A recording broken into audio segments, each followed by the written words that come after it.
Hala, Kuya Bal and Kalingap Edu, may mahalagang lakad sa Baguio. Ano kaya ito mga Kalingap? At alam nyo ba mga Kalingap, dahil dito Dr. Love, hindi pwede pong makialam. Yan po ay ayon kay Kuya Bal. Ayan, grabe. Ano kaya po yung dahilan? Ang buong detalye mga Kalingap, yan po yung ating aalamin sa video ito. Kaya naman samahan nyo po ako at wag po kayong aalis. Pero bago po yan mga Kalingap, pa-like, share, and subscribe po muna. And mega love shoutout po sa inyong lahat. Sa atin pong mga viewers and subscribers, sa mga solid supporters ng Team Kalingap, mga Kalingap Reactor, and of course, Kuya Bal Santos Matubang and Kalingap Rob. Ayan, tuloy-tuloy lang po tayo sa atin pong mga pagsuporta. Ayan, para tuloy-tuloy din po yung kanilang mga pagtulong sa atin pong mga kababayan. So, dumako na po tayo mga Kalingap sa ating talakayan. Pero bago yan mga Kalingap,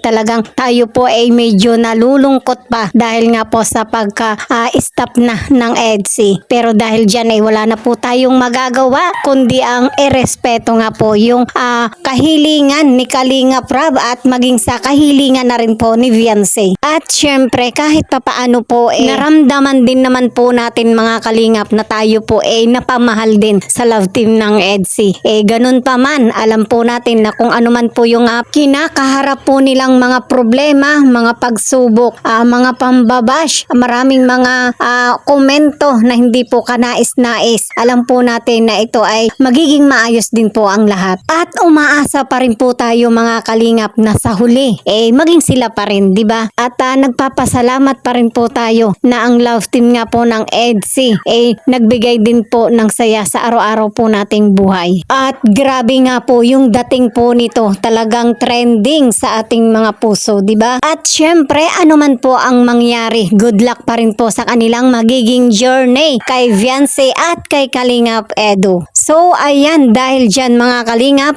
go na po tayo sa ating panibagong topic. Kuya Bal and Kalingap Edu, may mahalagang lakad patungong Baguio. Ayan, at syempre, Dr. Love talagang pagdating sa mga diskartihan ni Kuya Bal at ni Kalingap Edu kasama si Sir JP Alivio, talaga naman pong in-stop na yung pangingialam ni Dr. Love. Ayan, grabe, di ba? Ang EDSI po natin, wala makakatibag dyan. Nasabi ko sa inyo, sa EDSI, wala makakatibag dyan. Wala po. Talagang legit. Proven na po. EDSI forever, walang iwanan. Alam niyo kung bakit mga kaibigan? Mula sa Baguio po, pagawin namin sa Daet, tuloy sa Bason, sa Taysan, para hingin ang kamay ni Viancy. Wala nang kawala. Bagong Ido ang inyong makikita po. Pinagsamang GP Alivio at Bal Santos Matubang ang diskartehan. Pinagsamang Papa Bal at GP Alivio diskartehan. Ay, huwag, di pwede makialam si Dr. Love dito. Di pwede po. Si Dr. Love, step out muna siya.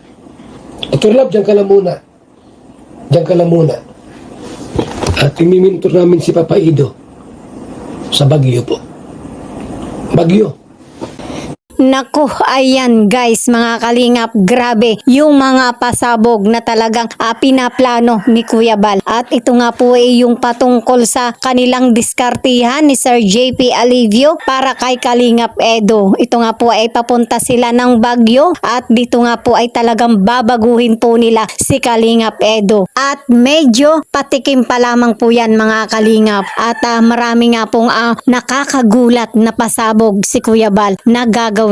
At yan po mga Kalingap yung atin pong aabangan kay Kuya Bal. Kung ano nga ba yung mga pinaplanong ito. At napapansin nga po natin mga Kalingap, ito ay patungkol pa rin sa love team pa yata ng EDSI. Alam naman po natin na ito ay tapos na. Pero pagdating po kay Kuya Bal, batid po natin na sa bawat vlog, sa bawat live ni Kuya Bal ay napapansin po natin na talagang hindi pa nakaka-move on si Kuya Bal. Hindi po pumapayag na hindi pa magtatapos ang EDSA na hindi sila maging sila, di ba? At syempre, talaga naman pong umaasa na magiging forever ang EDSA, walang iwanan. Ayan, grabe talaga si Kuya Bal. Pagdating sa EDSA, talaga naman pong napakalaki yung pag-asa, di ba? Alam naman po natin mga kalingap na kapag ka si Kuya Bal na ang dumiskarte, ayan, talagang nasisilaw na natin yung malaking pag-asa. At ito na nga yung mga plano ni Kuya Bal na sana nga po ay magkaroon nga po ng malaking pag-asa. Ayan, grabe, di ba?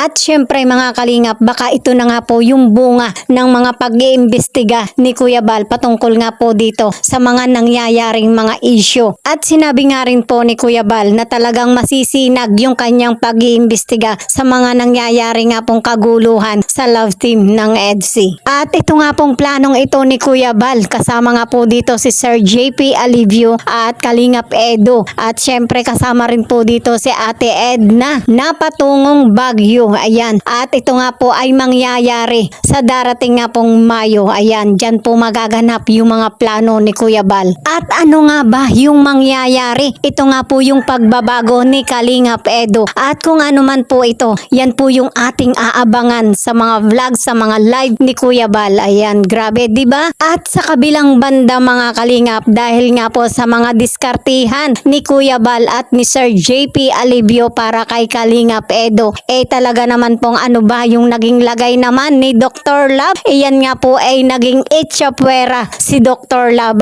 Ayan, Dr. Love, talagang hindi ka po pwedeng makialam. Step out ka muna para kay Kuya Bal. Ano nga ba yung dahilan? Syempre naman mga kalingap, ito po yung mga plano ni Kuya Bal. Baka nga po ito ay mabulilyaso or baka makontra pa ni Dr. Love yung mga plano, yung mga diskartihan ni Kuya Bal and ni Sir JP Alivio. Syempre naman, di ba? Paano po ba yan, Dr. Love? Di pasensya ka po muna. Talaga naman pong hindi po pwedeng pakialaman yung pinagsamang diskarte ni Kuya Bal at ni Sir JP Alivio. Ayan, grabe, di ba? At ang tunay na dahilan nga po i-mentor itong si Kalingap Edo sa Baguio. Ayan, Baguio City. Iyan po yung makabagong diskarte sa makabagong Kalingap Edo. Ayan, grabe. Kasamang GP Alibio at Bal Santos Matubang ang diskarte yan. Kasamang Papa Bal at GP Alibio diskarte yan. Ay, huwag, di pwede makialam si Dr. Love dito. Di pwede po. Si Dr. Love, step out muna siya. Dr. Love, dyan ka lang muna. Dyan ka lang muna. At imimintor namin si Papa Ido sa Baguio po.